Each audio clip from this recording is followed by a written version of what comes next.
ತೃತೀಯ ವಿಭಕ್ತಿ. ತೃತೀಯ ವಿಭಕ್ತಿ ಅಂತಂದರೆ ಸಾಧನ ಉಪಕರಣ ಯಾವುದಾಗಿರುತ್ತೋ ಅದಕ್ಕೆ ಬಳಸ್ತೇವೆ. ಇನ್ಸ್ಟ್ರೂಮೆಂಟಲ್ ಕೇಸ್ ಅಂತಲೇ ಹೇಳ್ತಾರೆ. ಪೆನ್ನಿನಿಂದ ಬರೆಯುತ್ತಾನೆ, ದೊಣ್ಣೆಯಿಂದ ಹೊಡೆಯುತ್ತಾನೆ, ಚಮಚದಿಂದ ತಿನ್ನುತ್ತಾನೆ. ಏನಾಗಿದೆ ಅಂದರೆ ಇಲ್ಲಿ ಬರೆಯುವಂತಹ ಕ್ರಿಯೆಯಲ್ಲಿ ಪೆನ್ನು ಎಂಬುದು ಉಪಕರಣ ಅಥವಾ ಸಾಧನ. ಅಂತಹ ಸಾಧನ ಆಗಿದ್ದರೆ ಅಲ್ಲಿ ತೃತೀಯ ವಿಭಕ್ತಿ ಬರುತ್ತೆ ಅಂತ ಹೇಳಿದರು. ದೊಣ್ಣೆಯಿಂದ ಹೊಡೆಯುತ್ತಾನೆ, ದಂಡೇನ ತಾಡಯತಿ, ದಂಡೇನ ತಾಡಯತಿ. ದಂಡ ಅಂದರೆ ದೊಣ್ಣೆ, ದೊಣ್ಣೆಯಿಂದ ಹೊಡೆಯುತ್ತಾನೆ. ಹೊಡೆಯುವ ಕ್ರಿಯೆಯಲ್ಲಿ ಸಾಧನ ಯಾವುದು ಅಂದರೆ ದೊಣ್ಣೆ. ಆದ್ದರಿಂದ ದಂಡೇನ ಅಂತ ತೃತೀಯ ವಿಭಕ್ತಿ ಬಂತು. ಇದನ್ನೇ ಅವರು ಏನು ಹೇಳಿದರು? ಸಾಧಕತಮಂ ಕರಣಂ ಅಂತ ಹೇಳಿದರು. ಕ್ರಿಯಾಸಿದ್ಧೌ ಪ್ರಕೃಷ್ಟೋಪಕಾರಕಂ ಕರಣಸಂಜ್ಞಂ ಸ್ಯಾತ್ ಅಂತ. ಕ್ರಿಯಾಸಿದ್ಧೌ ಅಂದರೆ ಕ್ರಿಯೆ ಸಿದ್ಧಿಯಾಗಬೇಕು, ಪೂರ್ಣವಾಗಬೇಕು ಅಂತಾದರೆ ಪ್ರಕೃಷ್ಟ ಉಪಕಾರಕಂ, ಪ್ರಕರ್ಷವಾದಂತಹ ಅಂದರೆ ಬಹಳವಾದಂತಹ, ತುಂಬ ಹೆಚ್ಚಾಗಿರುವಂತಹ ಉಪಕಾರಕ, ಉಪಕಾರವನ್ನು ಮಾಡುವಂಥದ್ದು ಯಾವುದಿದೆಯೋ ಅದನ್ನು ಕರಣ ಎಂಬುದಾಗಿ ಕರೆದರು. ಕರ್ತೃಕರಣಯೋಸ್ತೃತೀಯ ಅಂತ ಹೇಳಿದರು. ಕರ್ತೃ ಮತ್ತು ಕರಣ ಇದ್ದಾಗ ತೃತೀಯ ವಿಭಕ್ತಿ ಬರುತ್ತೆ ಅಂತ.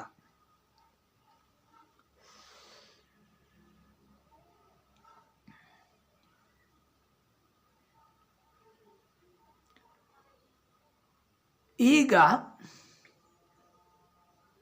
ದಂಡೇನ ಘಟಃ ಅಂತ ಒಂದು ಉದಾಹರಣೆಯನ್ನು ನೋಡೋಣ. ಘಟ ಅಂದರೆ ಕೊಡ, ಮಣ್ಣಿನ ಕೊಡವನ್ನು ಕುಂಬಾರ ರೆಡಿ ಮಾಡ್ತಾ ಇದ್ದಾನೆ. ಅವನಿಗೆ ಏನು ಬೇಕು ಅಂದರೆ ದಂಡ ಬೇಕು. ದಂಡ ಅಂದರೆ ಒಂದು ದೊಣ್ಣೆ, ಅದಿದ್ದರೆ ಮಾತ್ರ ಘಟವನ್ನು ಮಾಡಲಿಕ್ಕಾಗತ್ತೆ ಅಂತ ಹೇಳ್ತಾರೆ. ಅಂದರೆ ಮಣ್ಣು ಬೇಕು, ನೀರು ಬೇಕು, ಚಕ್ರ ಬೇಕು, ಕಲಸಿದ ಮಣ್ಣು ಬೇಕು, ಎಲ್ಲವೂ ಸರಿ. ಎಲ್ಲ ಇದ್ದರೂ ಕೂಡ ದೊಣ್ಣೆ ಇಲ್ಲ ಅಂತಾದರೆ ಆ ಮಡಕೆ ಮಾಡೋಕ್ಕಾಗಲ್ಲ. ಮಡಕೆ ಮಾಡೋದಕ್ಕೆ ದೊಣ್ಣೆ ಬೇಕು ಅಂತ ಹೇಳ್ತಾರೆ. ಆದ್ದರಿಂದ ಅದು ಪ್ರಕೃಷ್ಟ ಉಪಕಾರಕ ಆಯಿತು. ಆದ್ದರಿಂದ ದಂಡೇನ ಘಟಃ ಅಂತ ವಾಕ್ಯ ಮಾಡ್ತಾರೆ. ಈ ರೀತಿಯಲ್ಲಿ ಯಾವುದು ಕರಣ ಅಥವಾ ಉಪಕರಣ ಆಗಿರುತ್ತೋ ಅದಕ್ಕೆ ಕರಣ ಸಂಜ್ಞೆ ಬರುತ್ತೆ. ಕರಣ ಸಂಜ್ಞೆ ಬಂದಾಗ ಕರ್ತೃಕರಣಯೋಸ್ತೃತೀಯ ಅಂತ ತೃತೀಯ ವಿಭಕ್ತಿ ಬರುತ್ತೆ. ಆಮೇಲೆ ಇನ್ನೊಂದು ವಿಷಯವನ್ನು ನಾನು ಹೇಳಿಲ್ಲ. ದ್ವಿತೀಯ ವಿಭಕ್ತಿ ಹೇಳುವಾಗ ಅಲ್ಲೊಂದು ಅನಭಿಹಿತೆ ಅಂತ ಅಧಿಕಾರ ಇದೆ. ಅಭಿಹಿತೆ ಅಂದರೆ ಹೇಳಲ್ಪಟ್ಟಿದ್ದು, ಅನಭಿಹಿತೆ ಅಂದರೆ ಹೇಳಲ್ಪಡದೇ ಇದ್ದಿದ್ದು ಅಂತ. ಕ್ರಿಯಾಪದದಿಂದ ಕರ್ಮವು ಹೇಳಲ್ಪಡದೇ ಇದ್ದಾಗ ದ್ವಿತೀಯ ವಿಭಕ್ತಿ ಬರುತ್ತೆ. ರಾಮಃ ಪಾಠಂ ಪಠತಿ. ಪಠತಿ ಎಂಬುದು ಕರ್ತರಿ ಪ್ರಯೋಗ. ಕರ್ತರಿ ಪ್ರಯೋಗ ಅಂದರೆ ಅದು ಕರ್ತೃವನ್ನು ಸೂಚಿಸುತ್ತೆ, ಕರ್ಮವನ್ನು ಹೇಳಲ್ಲ. ಆದ್ದರಿಂದ ಕರ್ಮ ಎಂಬುದು ಅನಭಿಹಿತ, ಹೇಳಲ್ಪಡದೇ ಇದ್ದಿದ್ದಾಯಿತು. ಆದ್ದರಿಂದ ಪಾಠಂ ಅಂತ ದ್ವಿತೀಯ ವಿಭಕ್ತಿ ಬರುತ್ತೆ. ರಾಮಃ ಪಾಠಂ ಪಠತಿ. ಒಂದು ವೇಳೆ ಪಠ್ಯತೆ ಅಂತ ಕರ್ಮಣಿ ಪ್ರಯೋಗ ಇದೆ ಅಂತ ಇಟ್ಕೊಳ್ಳೋಣ. ಅಂದರೆ ಅದು ಕರ್ಮವನ್ನು ಹೇಳ್ತಾ ಇದೆ, ಆಗ ಅಲ್ಲಿ ದ್ವಿತೀಯ ಬರಲ್ಲ. ಅಭಿಹಿತೆ ಪ್ರಥಮ ಸೂತ್ರದಿಂದ ಪ್ರಥಮ ವಿಭಕ್ತಿ ಬರುತ್ತೆ. ಪಾಠ ಪಠ್ಯತೆ ಅಂತಾಗುತ್ತೆ. ಅಂದರೆ ಅಲ್ಲಿ ಕರ್ಮ ಹೇಳಲ್ಪಟ್ಟಿದೆ, ಕರ್ತೃ ಹೇಳಲ್ಪಟ್ಟಿಲ್ಲ, ಅನಭಿಹಿತ ಆಯಿತು ಕರ್ತೃ. ಆದ್ದರಿಂದ ಈಗ ಏನು ನಾನು ಮಾತಾಡ್ತಾ ಇದ್ದೆ ಕರ್ತೃಕರಣಯೋಸ್ ತೃತೀಯ ಅಂತ, ಆ ಸೂತ್ರದಿಂದ ತೃತೀಯ ವಿಭಕ್ತಿ ಬರುತ್ತೆ. ರಾಮೇಣ ಪಾಠ ಪಠ್ಯತೆ, ಅದು ಕ್ರಿಯಾಪದದಿಂದ ಹೇಳಲ್ಪಟ್ಟಿಲ್ಲ ಕರ್ತೃ, ಆದ್ದರಿಂದ ತೃತೀಯ ಬಂತು. ಅದೇ ರೀತಿಯಲ್ಲಿ ಅಹಂ ಲೇಖನ್ಯ ಲಿಖಾಮಿ ಎಂಬಲ್ಲಿ ಲಿಖಾಮಿ ಎಂಬುದು ಕರ್ತರಿ ಪ್ರಯೋಗ, ಅಲ್ಲಿ ಕರಣವನ್ನು ಹೇಳಿಲ್ಲ, ಆದ್ದರಿಂದ ತೃತೀಯ ವಿಭಕ್ತಿ ಬರುತ್ತೆ. ಇದೇ ರೀತಿಯಲ್ಲಿ ಕೃದಂತ ಕ್ರಿಯಾಪದ ಮೊದಲಾದವುಗಳಿಂದ ಹೇಳಲ್ಪಡದೇ ಇದ್ದಾಗ ಕರ್ಮ ಕರಣ ಮೊದಲಾದವುಗಳಿಗೆ ದ್ವಿತೀಯ ತೃತೀಯ ಮೊದಲಾದ ವಿಭಕ್ತಿಗಳು ಬರುತ್ತೆ ಅಂತ ಅರ್ಥ.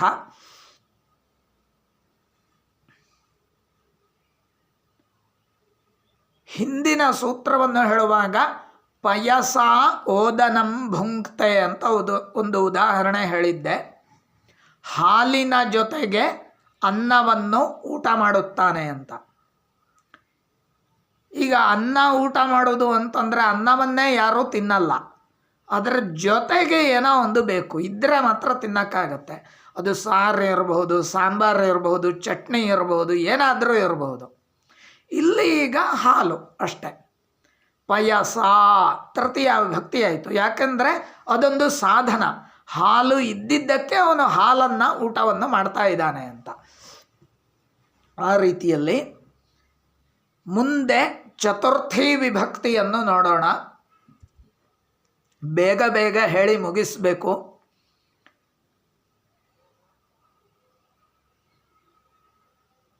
ನಾವು ಏನಾದರೂ ಒಂದು ವಸ್ತುವನ್ನು ಯಾರಿಗೋ ಕೊಡ್ತೇವೆ, ಕೊಟ್ಟಿದ್ದನ್ನು ಯಾರು ತೆಗೆದುಕೊಳ್ತಾನೋ ಅವನಿಗೆ ಸಂಪ್ರದಾನ ಅಂತ ಕರಿತೇವೆ. ಅಹಂ ಬಾಲಾಯ ಪುಸ್ತಕಂ ದದಾಮಿ, ಅಹಂ ಪುಸ್ತಕಂ ಬಾಲಾಯ ದದಾಮಿ, ನಾನು ಪುಸ್ತಕವನ್ನು ಹುಡುಗನಿಗೆ ಕೊಡುತ್ತೇನೆ. ದದಾಮಿ ಅಂದರೆ ಕೊಡುತ್ತೇನೆ. ಆ ತೆಗೆದುಕೊಳ್ಳುವವನಿದಾನಲ್ವ ಅವನಿಗೆ ಸಂಪ್ರದಾನ ಎಂಬ ಸಂಜ್ಞೆ ಬರುತ್ತೆ.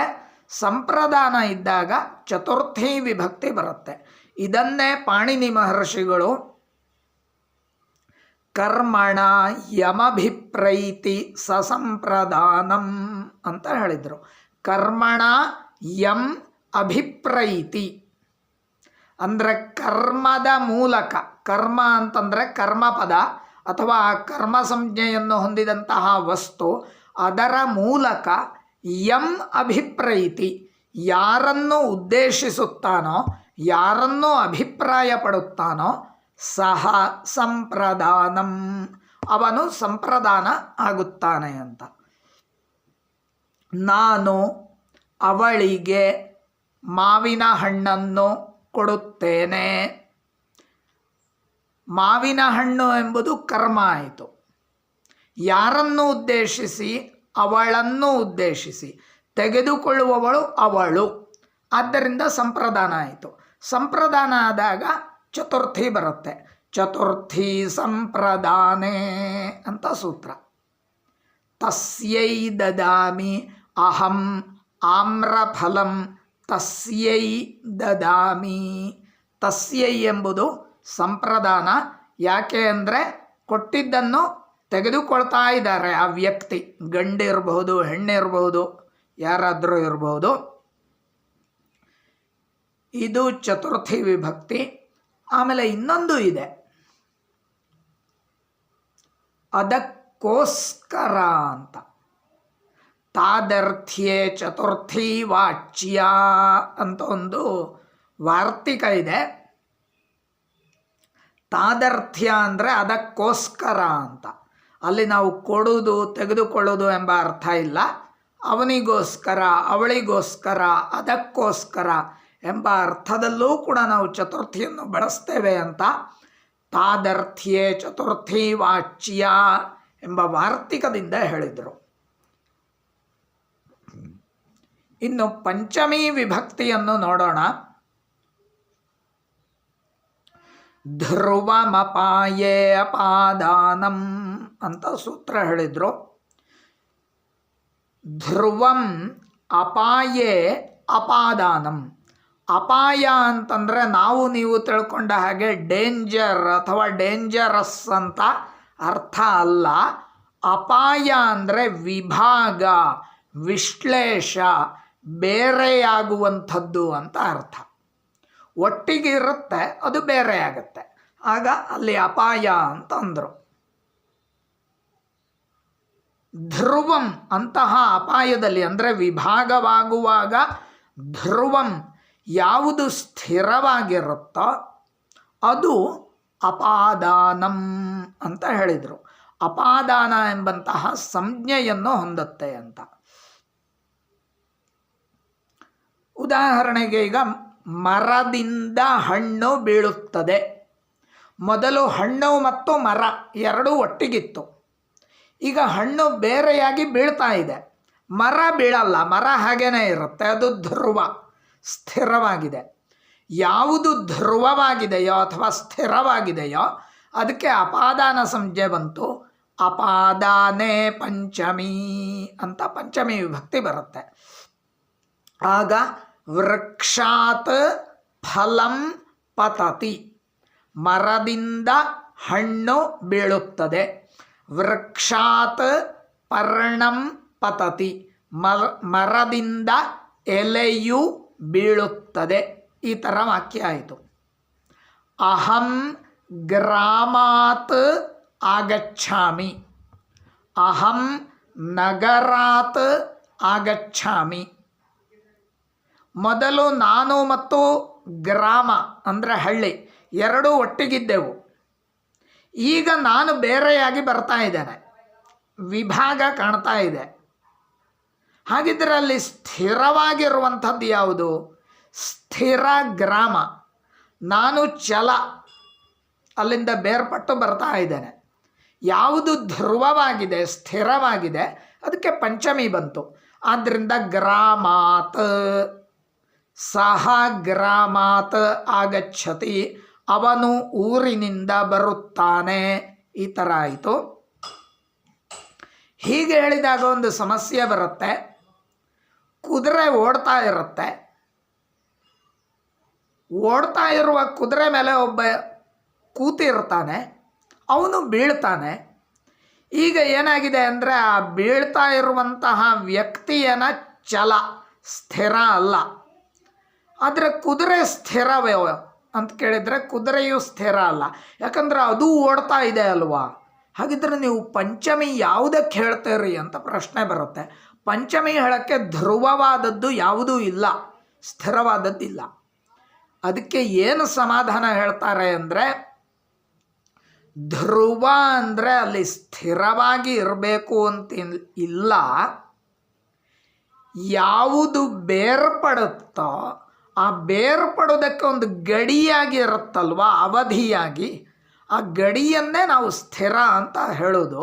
ಆದ್ದರಿಂದ ಧಾವತಃ ಅಶ್ವಾತ್ ಪತತಿ ಅಂತ ವಾಕ್ಯ ಆಗುತ್ತೆ. ಧಾವತಃ ಓಡುತ್ತಾ ಇರುವಂತಹ, ಅಶ್ವಾತ್ ಕುದುರೆಯಿಂದ, ಪತತಿ ಬೀಳುತ್ತಾನೆ ಅಂತ. ಅಲ್ಲಿ ಅಶ್ವಾತ್ ಅದು ಚಂಚಲ ಅಥವಾ ಚಲವಾಗಿದ್ದರೂ ಕೂಡ, ಓಡ್ತಾ ಇದ್ದರೂ ಕೂಡ ಇವನು ಬೀಳುವುದಕ್ಕೆ ಒಂದು ಗಡಿ, ಅಲ್ಲಿಂದ ಬೀಳ್ತಾ ಇದ್ದಾನೆ. ಆದ್ದರಿಂದ ಪಂಚಮಿ ಬರುತ್ತೆ ಅಂತಂದರು. ಹೀಗೆ ಪಂಚಮಿ ವಿಭಕ್ತಿಯನ್ನು ವಿವರಣೆ ಮಾಡಿದರು. ಇನ್ನೂ ಒಂದು ವಿಷಯ ಹೇಳಿಬಿಡ್ತಾನೆ. ಭೀತ್ರಾರ್ಥಾನಾಂ ಭಯಹೇತು ಅಂತ ಹೇಳಿದರು. ಭೀ ತ್ರ ಅರ್ಥಾನಾಂ, ಭೀ ಅಂದರೆ ಹೆದರಿಕೆ, ತ್ರ ಅಂದರೆ ರಕ್ಷಣೆ. ಇವು ಎರಡು ಅರ್ಥ ಇದ್ದಾಗ ಭೀತ್ರ ಅರ್ಥಾನಾಂ, ಭಯ ಹೇತು, ಭಯಕ್ಕೆ ಯಾವುದು ಕಾರಣವಾಗಿರುತ್ತೋ ಅಲ್ಲಿಯೂ ಪಂಚಮಿ ಬರುತ್ತೆ ಅಂತ.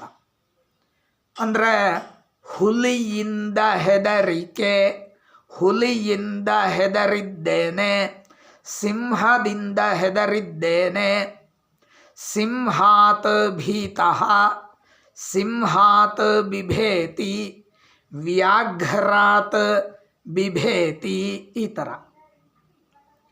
ಅಲ್ಲಿ ಹೆದರಿಕೆಗೆ ಕಾರಣವಾಗಿರುವಂಥದ್ದು ವ್ಯಾಘ್ರ ಅಂದರೆ ಹುಲಿ, ಆದ್ದರಿಂದ ವ್ಯಾಘ್ರಾತ್ ಅಂತ ಪಂಚಮಿ ಬಂತು.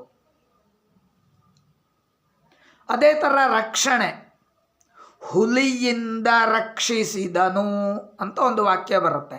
ಹುಲಿಯಿಂದ ರಕ್ಷಿಸಿದ್ದು ಅಂದರೆ ಹುಲಿ ಬಂದು ರಕ್ಷಿಸಿದ್ದಲ್ಲ, ಹುಲಿ ಬಂದು ತಿಂತಾ ಇತ್ತು, ಆಕ್ರಮಣ ಮಾಡ್ತಾ ಇತ್ತು. ಆ ಸಂದರ್ಭದಲ್ಲಿ ಆ ಹುಲಿಯನ್ನು ಓಡಿಸಿ ಒಂದು ಮಗುವನ್ನು, ವ್ಯಕ್ತಿಯನ್ನು ಯಾರೋ ರಕ್ಷಣೆ ಮಾಡ್ತಾರೆ. ಅಲ್ಲಿ ರಕ್ಷಣೆಗೆ ಒಂದು ಅವಧಿ ಅಥವಾ ಗಡಿ ಇದೆ. ಯಾರಿಂದ ರಕ್ಷಣೆ? ಹುಲಿಯಿಂದ ರಕ್ಷಣೆ, ಸಿಂಹದಿಂದ ರಕ್ಷಣೆ. ಇಲ್ಲೂ ಕೂಡ ಪಂಚಮಿನೇ ಬರುತ್ತೆ. ಸಿಂಹಾತ್ ರಕ್ಷತಿ, ವ್ಯಾಘ್ರಾತ್ ರಕ್ಷತಿ. ಇಷ್ಟು ಅರ್ಥಗಳನ್ನು ಪಂಚಮಿಗೆ ಹೇಳಿದರು. ಮುಂದಿನ ವಿಡಿಯೋದಲ್ಲಿ ಷಷ್ಠಿ ಮತ್ತು ಸಪ್ತಮಿ ವಿಭಕ್ತಿಗಳನ್ನು ನೋಡೋಣ. ನಮಸ್ಕಾರ.